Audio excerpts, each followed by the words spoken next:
poulet avec du riz et un peu de sauce, de la sauce curry. Le poulet, c'était un repas du dimanche avec des marrons.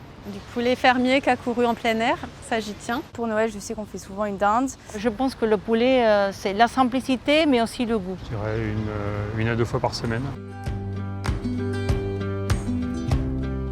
La dinde, le dindon, le canard, le pigeon, la caille, la pintade. Et oui, la volaille, ça n'est pas que le poulet en France.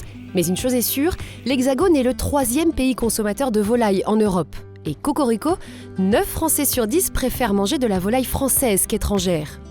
Mais pourquoi donc? Quelle est la spécificité de notre volaille? Et surtout, comment les éleveurs composent-ils aujourd'hui avec modernité et tradition, normes et crise sanitaire? Nous vous emmenons à la découverte de cette filière. La volaille, moi je suis né dedans, je suis fils d'éleveur. C'est une viande plébiscitée par le consommateur parce qu'elle plaît à tous.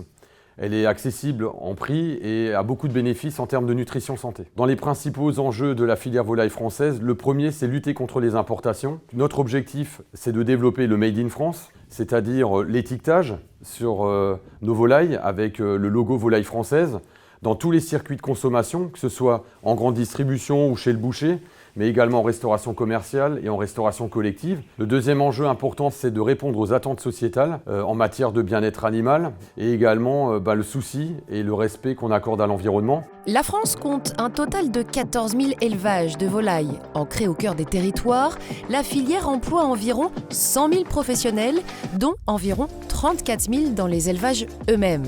Fort d'un chiffre d'affaires s'élevant à 7 milliards d'euros, cette filière s'engage chaque jour pour offrir aux consommateurs la qualité d'un produit plébiscité. Alors, depuis 2020, la filière volaille française s'est engagée dans le pacte Ambition en vol 2025. L'un des 6 objectifs de ce contrat de confiance, le maintien de l'élevage familial à taille humaine. Alors l'exploitation était tenue par mon grand-père jusqu'en 1962. Et mon père ensuite a repris l'exploitation. À l'époque, elle faisait 35 hectares. Il avait un petit troupeau de vaches allaitantes. On a augmenté la production de volailles. Et là, je suis seul chef d'exploitation avec un salarié. La volaille est une espèce qui demande une attention de tous les instants.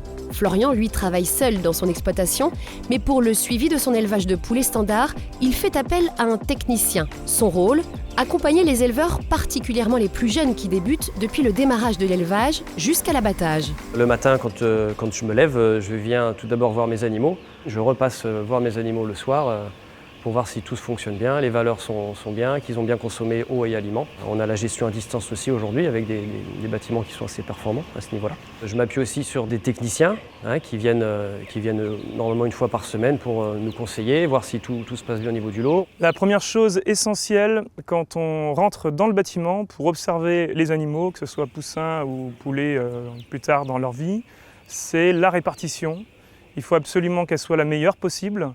C'est signe de meilleur confort dans le bâtiment. Nous avons aussi la qualité de litière qui vient interférer parmi tous les paramètres entre l'alimentation, l'abreuvement et la lumière naturelle qui reste un élément essentiel. En effet, avec le pacte Ambition en vol 2025, la filière française s'engage à élever 50% de ses volailles avec un accès à la lumière naturelle. Si le poulet est roi, avec 68% de la production, les autres volailles font aussi leur part belle. Ainsi, la dinde représente 19% des volailles produites en France, le canard 11% et la pintade 2%. Mais connaissez-vous le secret d'une filière aussi diversifiée, unique au monde? 2 étapes sont cruciales. La couvage, qui va permettre d'assurer la production des oisillons. Pour les poulets, les œufs sont mis en incubation durant 21 jours, puis placés dans des éclosoirs. Mais avant cela, une étape est primordiale. Le choix de ces lignées, c'est la sélection. Sélectionner, c'est vraiment quelque chose de complètement naturel qui nous permet, avec des mesures régulières sur chacun des animaux, de choisir celui qui va finalement correspondre le mieux à la demande finale du consommateur.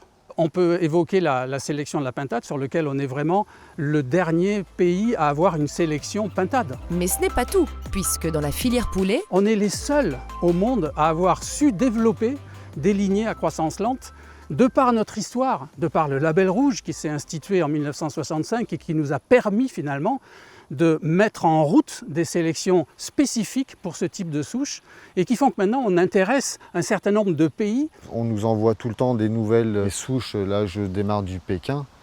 Le Pékin, j'ai jamais fait. Ou même si ça reste une production de canards, ça reste tout le temps un challenge, une nouvelle production.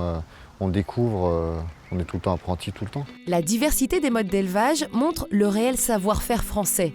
Si l'élevage standard reste encore majoritaire, la France est aujourd'hui championne d'Europe d'élevage en plein air. Ce sont justement des volailles élevées sous diverses démarches qualité, le label rouge, le bio. Cela représente près de 20% de la production française. En 10 ans, les poulets produits en bio ont doublé. Le label rouge, lui, a su maintenir ses parts dans un marché en progression. David est éleveur de pintade label rouge et son but, allier bien-être animal et respect de l'environnement.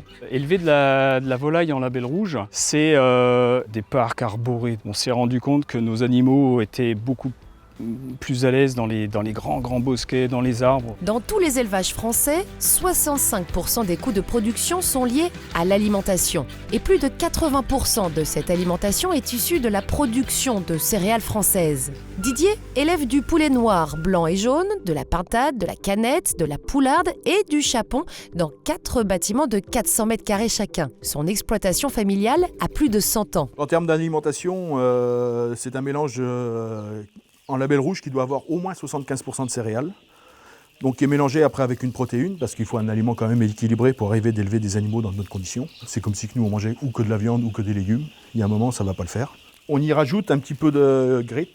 Donc en fait, le grit, c'est un caillou, c'est pour aider le poulet à digérer sa céréale, qui sert en fait de malaxeur, de broyeur dans le gésier. 98% des aliments composés pour les volailles sont produits par des entreprises françaises, certifiées Ocalim pour l'approche sanitaire. En complément, le pacte Ambition en vol 2025 prévoit d'avoir une alimentation 100% durable avec 0 déforestation. C'est l'approche Duralim. Alors, une plateforme est mise en place pour garantir le meilleur dosage, la meilleure composition. Le secteur de la nutrition animale a créé Duralim pour garantir la durabilité de la nutrition, tant sur le plan pilier sociétal que sur le plan environnemental, et est un observatoire de l'origine de nos matières premières en provenance soit de pays tiers ou la majorité sur le sol français. De plus, le pacte Ambition en vol 2025 prévoit la réduction de l'utilisation d'antibiotiques de 60% en 15 ans. Le bon usage des antibiotiques dans nos filières volailles, c'est en fait n'utiliser les antibiotiques que quand il faut, au moment où il faut. Bien sûr, il n'y a aucun traitement antibiotique qui est mis en place de manière préventive. C'est ce qui nous a permis au niveau des filières de diminuer très fortement, en divisant par 3 sur les 10 dernières années, le recours à l'antibiothérapie dans nos élevages. L'enjeu de cette filière, c'est aussi d'engager 100% des élevages dans l'amélioration des bonnes pratiques. Pour cela, des vétérinaires travaillent aux côtés des éleveurs. Leur rôle, diagnostiquer, soigner, prévenir et conseiller. Moi, j'aime mon métier. Ouais. J'aime mon métier parce que je travaille à l'extérieur, je travaille avec des animaux. Et puis je rencontre des gens avec qui j'aime bien travailler, les techniciens, les vétérinaires. Le travail d'équipe, c'est même indispensable. Nous avons des outils qui ont été développés par les filières, et notamment un outil qui s'appelle Eben et qui reprend des critères d'évaluation du bien-être animal sur les animaux individuellement et puis aussi sur leur comportement, leur façon d'évoluer et de vivre en société. Mais nous, on est persuadés aussi que bien-être animal et bien-être de l'éleveur sont deux éléments qui sont très liés. Tous les matins, je parle à mes animaux, je leur dis bonjour. Si on maltraite nos animaux, on ne pourra jamais faire une viande de qualité. On est dans une dynamique de label rouge, de bien-être. C'est ça qui est agréable le matin pour déclencher la journée. On voit les canards dans le bâtiment qui battent les ailes et qui sont contents, qui courent. C'est des canards qui sont, pour nous, qui sont heureux et qui sont bien élevés, quoi. Une fois élevées, les volailles sont ramassées puis transportées jusqu'à l'abattoir. Une manipulation qui répond à une réglementation très stricte pour garantir des conditions favorables pour les volailles. Cette viande est ensuite découpée puis préparée. Que ce soit dans les grandes surfaces ou chez votre boucher, le choix est là, le conseil aussi. Personne peut faire un chapon en 2 parties. Ouais. On va vous faire une partie en rôti et puis on va vous faire une partie coupée en morceaux que vous allez cuisiner au savagnin. Ouais, ça m'a l'air bon ça. On part là-dessus ? Eh bien c'est parti. Allez. Alors, notre métier, c'est bien entendu de vous préparer toutes ces volailles en fonction de la recette que vous voulez réaliser.